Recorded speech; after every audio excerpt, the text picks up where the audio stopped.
भारतीय इतिहास में एक बार ही ऐसा हुआ है कि किसी जज ने बोला है कि मैं जानता हूं कि मेरे सामने जो व्यक्ति खड़ा है इसी ने मर्डर किया है, मगर मैं मजबूर हूं क्योंकि मेरे पास प्रॉपर सबूत और गवाह नहीं है। जांच में हेरफेर की गई है, इसलिए मुझे मजबूरी में इस व्यक्ति को बरी करना पड़ रहा है। ये कहानी स्टार्ट होती है एक कॉलेज से। प्रियदर्शनी वहां पर एक लॉ स्टूडेंट थी। उसका एक सीनियर था संतोष कुमार। संतोष कुमार को प्रियदर्शनी से जो है प्यार हो जाता है, वो उसको प्रपोजल करता है और सामने से रिजेक्ट हो जाता है। अब क्योंकि संतोष कुमार आईजी का लड़का था तो उसे मना करने की, ना सुनने की आदत ही नहीं थी, तो वो उसे परेशान करना स्टार्ट कर देता है। उस पर फोन पर परेशान करता है, उसको इधर उधर मिलता है तो वहां पर परेशान करता है। तो जब वो अधिक परेशान हो जाती है तो पुलिस के पास पहुंचती है और बताती है कि मेरे साथ क्या हो रहा है। वहां पर पुलिस को संतोष कुमार को रोकना चाहिए था, मगर होता क्या है कि संतोष कुमार को एक केसो दे दिया जाता है, एक निजी बॉडीगार्ड उसको दे दिया जाता है। वो निजी बॉडीगार्ड भी उस लड़के को रोकता नहीं है बल्कि बढ़ावा देता है। अब इससे संतोष कुमार को भी बढ़ावा मिल जाता है। तो वो क्या करता है कि उसको पता चलता है कि प्रियदर्शनी आज घर पर अकेली है, वहां पर जाता है और प्रियदर्शनी के साथ रेप कर देता है।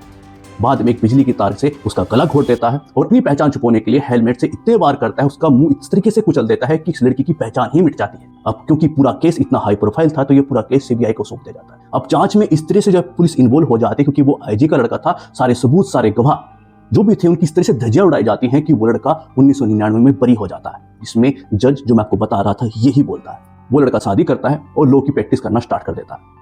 अब 2006 की बात आती है, जबकि एक केस पूरी टूल पकड़ता है। उसके अंदर इस केस का भी जिक्र किया जाता है कि कैसे पूरी जांच की धज्जियां उड़ाई गई थी पुलिस के द्वारा।